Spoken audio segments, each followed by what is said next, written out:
So we are going to start by talking and give you guys a little bit of Calc 3 that you may or may not have had yet, but it is fundamental to the theory behind everything we're doing. So don't stress if you've never seen this before. The concepts, you'll need to know. The math, you won't have to do a whole bunch of this math yet. This is Calc 3 stuff. A conservative vector field. By the way, I know they tell you guys never to use Wikipedia, but Wikipedia for math and physics is usually fantastic. I'd never quoted in a paper, but if you're ever confused about a topic, I highly recommend Wikipedia. And they have everything I wanted to write on the board today. If we were in person, I would write all this on the board, but here I can just point to it. A conservative vector field meets these 4 different criteria. If it meets one of them, it'll meet all of them. These are all interchangeable. First off, it is the gradient of some scalar field. So a scalar field is just every point in space has a number associated with it. Temperature is the quintessential scalar field. If you were to walk around your house right now with the thermometer, at every point there's a temperature. There is no direction associated with that. I would never say at this spot it's 78 degrees Fahrenheit in the east direction. There's no direction. It's just a number. It's a scalar. So here's a scalar field plotter. I could type in some function. Z is a function of X and Y. So you give me a point, it spits out a number. So here I've plotted Z equals X squared plus Y squared. This is a scalar field. If I were to say cut across this with planes and find level curves or places of equal height, we would call that a contour map. This would be a contour map of this curve. You guys have seen contour maps, like when you go hiking, you might have a contour map with you that shows you levels of elevation. So each of these is a different level of elevation on this surface. So if I cut this with planes, I would get circles.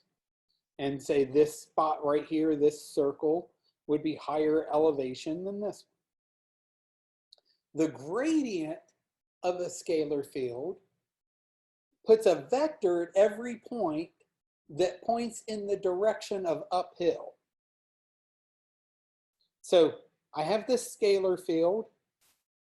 At every point in space, you give me an XY coordinate. Every point in the plane has a height associated with it. Now I'm going to put a vector at every point in the XY plane that points toward uphill. So the gradient of some function, if I have some function f of xy, then the gradient of f is partial of f with respect to x, I hat, it's a vector, comma, partial f with respect to y. Well, since I'm using hats, I can put a plus here, j hat. Or if I want to write it in bracket notation, partial f respect to x, partial f respect to y. It's a vector. It's a vector that tells you which direction is the steepest direction if you were to spin around. So if we had some different scalar field, I don't know, maybe e to the x sine y.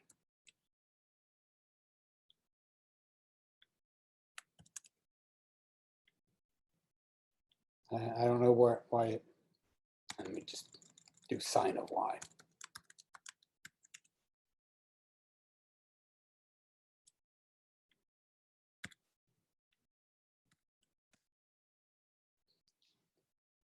So I have this scalar field.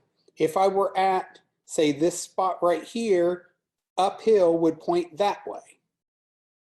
Or if I were right here, uphill would point this way, the steepest direction around me. So I'm at this spot right here and I'm looking for which direction is uphill. That would be that way. If I'm over here, uphill would be that way. That's the gradient. So the definition of a conservative vector field is it is the gradient of some scalar field. There exists a scalar field whose, in a sense, derivative, called the gradient, is this function. Now, this scalar field is only defined up to an additive constant. We're taking derivatives. Remember, the derivative of a constant is 0. So if I have this scalar field here, let's say f of xy is, I don't know, x squared y plus 5xy plus 2. And I wanted to find the gradient of this.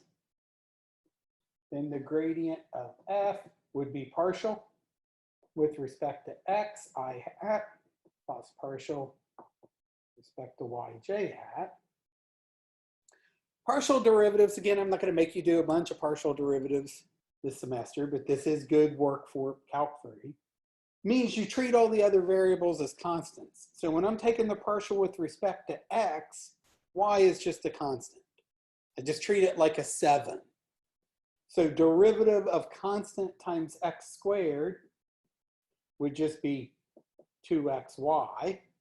The y just comes along.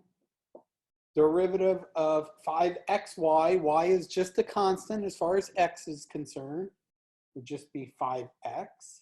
Derivative of 2 is 0.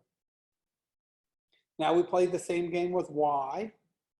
So the derivative of this thing with respect to y, treating x as just a number, derivative of 7y would just be 7. Derivative of x squared y would just be x squared. Derivative of 5xy with respect to y, the partial derivative would just be 5x. Derivative of 2 with respect to y is 0. So if this were my scalar field, this would be the gradient of that. Now notice that 2 played no role whatsoever. If I change that to a 20, I still have the same gradient. So what this means is, if I have 2 different functions that only differ by a constant, if f and g are the same function, they just differ by a constant, they will have the same gradient. Gradient of f would be the gradient of g. So in our definition of a conservative vector field, all we need is that our vector field is the gradient of some scalar function, not one single scalar function. There are an infinite number of possibilities. Our scalar field is only defined up to an additive, an arbitrary constant. Okay, what else do we know about conservative vector fields? They are the gradient of somebody. Now, that scalar field is only defined up to an arbitrary constant. We also know that conservative vector fields are path independent. If I do a line integral through a conservative vector field, so let's go back to our original. This was x squared plus y squared.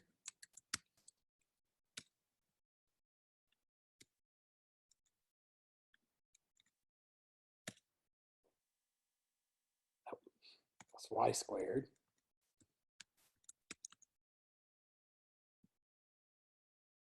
Here's a scalar field. The gradient of that would be 2x comma 2y, would be a vector field that points out from the origin. Conservative vector fields are path independent. If I wanted to, say, start at this point right here and move something over to, say, this point right here, it doesn't matter what path I take to get there, I'm going to get the same line integral. I could go straight there, I could go in a corner, I could go around in circles. I could spend 17 days going in circles and then end up over here. I get the same line integral no matter what. It's path independent.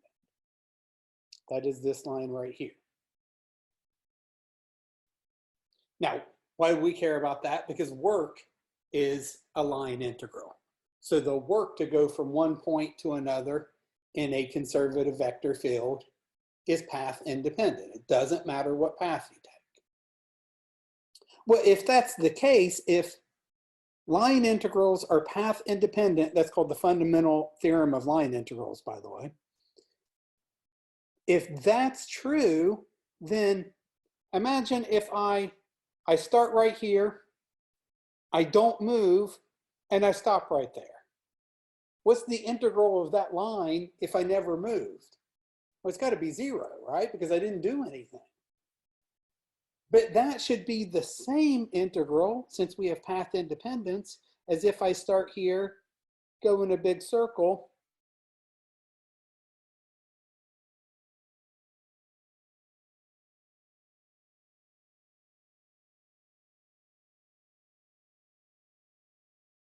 give us a line integral of 0, which is our third equivalent definition of conservative vector fields.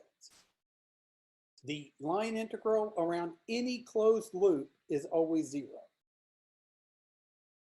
And fourth, also equivalent. These all mean the same thing. Vector fields are irrotational. The gradient or the curl of a conservative vector field is always 0. The curl tells you how spinny a vector field is. Like this vector field spins around. This vector field doesn't. If I were to put a little paddle wheel, think of like the back of a steamboat, that paddle wheel that's on the back of a steamboat. If I were to just stick this in here, and we imagine that these vectors represent water flowing, and I stick a paddle wheel right here. Well, all the lines that are hitting on the right side of that wheel, I would have just as many hitting on the left. That wheel won't spin around. But if I had this vector field and I put a paddle wheel right there, these vectors would make it spin. This is a rotational vector field. This is an irrotational. It doesn't spin. Like if this were water flowing, you wouldn't have any little vortices forming anywhere. Okay, now why do we care about all this? Because the electric field is a conservative vector field. Conservative vector fields in physics literally means something is conserved. That's why we came up with that name. Something, some physical quantity is conserved. The gravitational field, G, marker's running out. The gravitational field, G, is conservative because mass is conserved.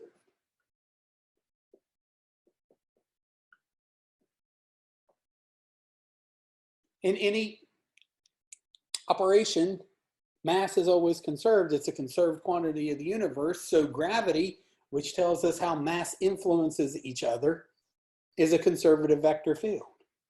The electric field is conservative because charge is conserved.